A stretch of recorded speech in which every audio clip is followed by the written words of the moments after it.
Berjumpa lagi bersama dengan saya, Gembala Jemaat Gereja Isa Al-Masih Lawang, Light Generation, dalam program Sapa Jemaat di Rumah.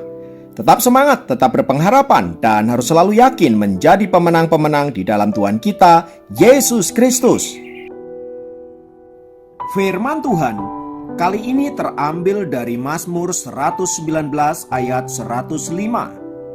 Mazmur 119 ayat 105 berkata, "Firman-Mu itu pelita bagi kakiku dan terang bagi jalanku."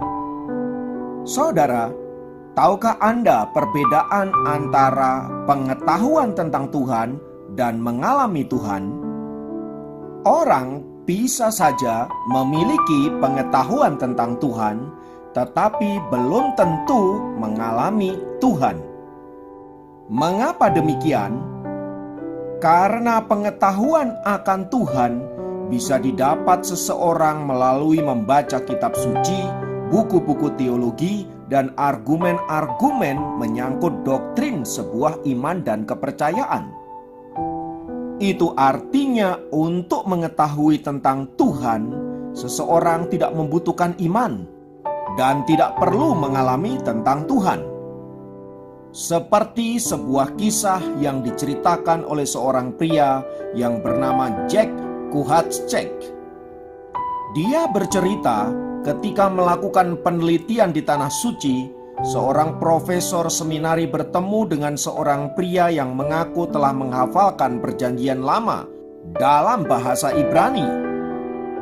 Tentu saja sang profesor ingin mengetahui dan membuktikannya. Beberapa hari kemudian mereka duduk bersama di rumah pria itu. "Dari mana kita akan mulai?" tanya pria itu. "Mazmur 1," jawab sang profesor yang sangat suka mempelajari kitab Mazmur. Dimulai dari Mazmur 1 ayat 1, pria itu mulai mengucapkan hafalannya. Sedangkan sang profesor mengikuti dengan Alkitab bahasa Ibraninya. Selama 2 jam pria itu terus mengucapkan kata demi kata tanpa kesalahan, dan profesor itu hanya diam tertegun. Sesudah selesai, profesor itu mengetahui fakta yang jauh lebih mengejutkan tentang pria itu, bahwa dia adalah seorang ateis alias tidak percaya kepada Allah.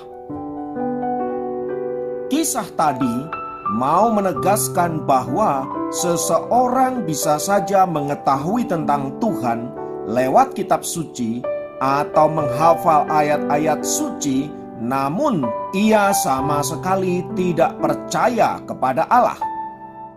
Bahkan beberapa tahun yang lampau, ada seseorang yang mengaku sebagai seorang pengkhotbah yang fasih menceritakan hal-hal yang luar biasa dalam Alkitab. Namun dia sendiri mengakui bahwa sesungguhnya dia tidak pernah percaya kepada Yesus.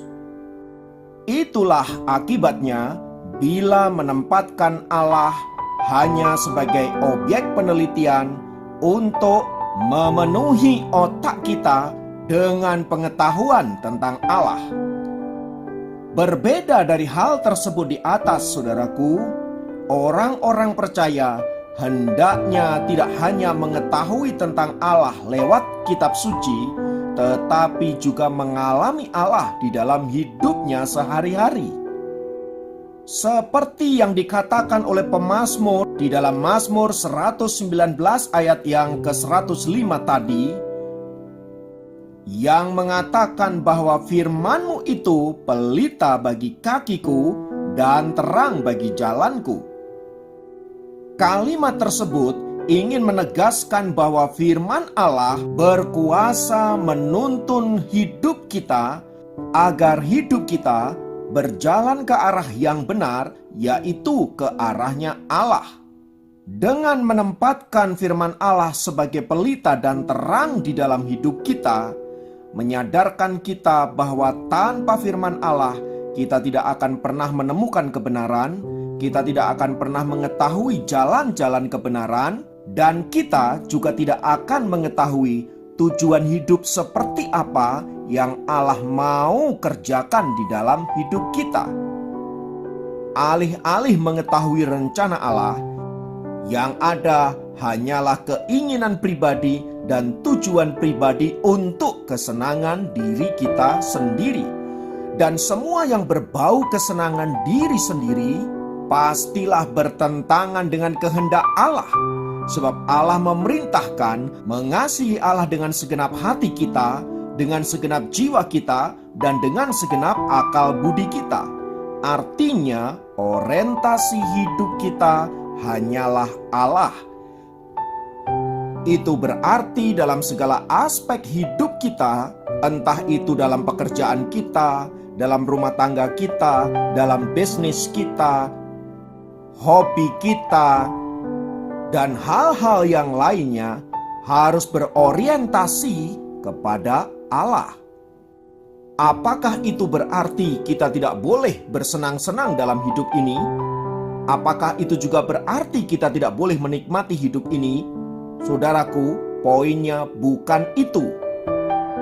Kita boleh saja menikmati hidup ini, bersenang-senang dengan hidup ini, berbahagia dengan hidup ini, namun harus kita lakukan di dalam Tuhan. Praktisnya, bila kita ingin menikmati hidup, bersenang-senang dan lain sebagainya, pastikan lakukan dengan benar. Bersenang-senanglah dengan pasanganmu dan jangan pasangan orang lain. Bersenang-senanglah juga dengan uangmu dan bukan uangnya orang lain. Dan jangan lupa, dalam kesenanganmu itu, ingatlah ada orang-orang lain yang tidak seberuntung Anda, sehingga berbagilah dengan mereka. Pendek kata, mari kita melakukan segala sesuatu bukan untuk diri sendiri atau untuk manusia, melainkan untuk Tuhan. Mari jadikan firman Tuhan sebagai pedoman hidup, penuntun hidup, sehingga seluruh kehidupan kita berkenan di hadapan Allah. Mari kita berdoa. Bapa, kami naikkan pujian dan syukur untuk firman-Mu yang selalu baru setiap hari. Lewat firman-Mu kami dituntun agar hidup kami senantiasa ada di dalam perkenanan dan kehendak-Mu. Ampuni kami jika seringkali kami berjalan menurut kehendak dan pikiran kami sendiri. Namun biarlah firman Tuhan ini menuntun kami kembali untuk berbalik dari jalan-jalan kami yang jahat kepada jalan-jalan yang telah Engkau tetapkan bagi setiap kami. Berkatilah kami dan semua orang yang kami kasihi. Berkatilah rumah tangga kami, pekerjaan kami. Berkati juga bangsa dan negara kami, para pemimpin kami. Berkati gereja kami, supaya kami semua hidup di dalam damai sejahtera. Terpujilah namamu Bapa kekal selamanya.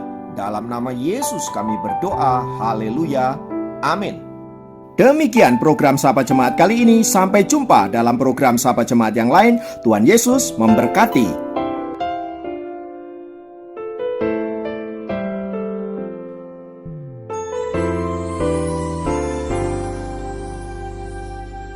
Sekalipun aku dalam lembah gelap, ku tak takut sebab Kau besertaku.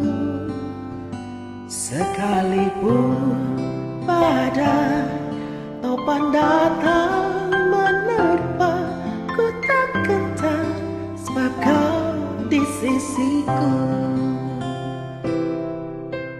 Aku percaya berkat-Mu atasku melimpah, kebajikan, kemurahan selalu mengikutiku. Ku puji, ku sembah Kau Tuhan.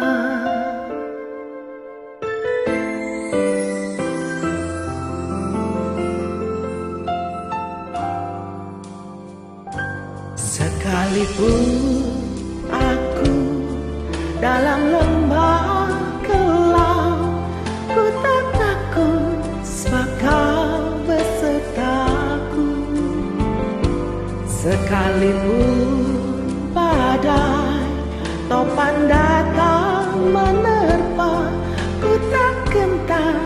sebab kau di sisiku.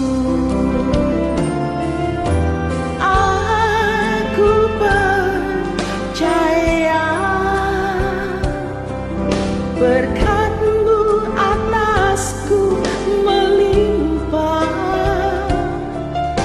kebajikan, kemurahan selalu mengikutiku. Ku puji, ku sembah Kau Tuhan.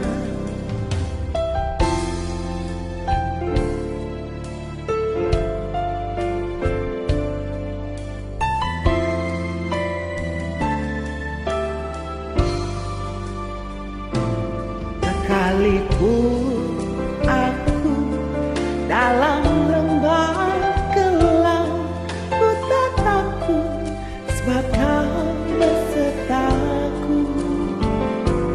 Sekalipun badai topan datang menerpa, ku tak gentar sebab Kau di sisiku.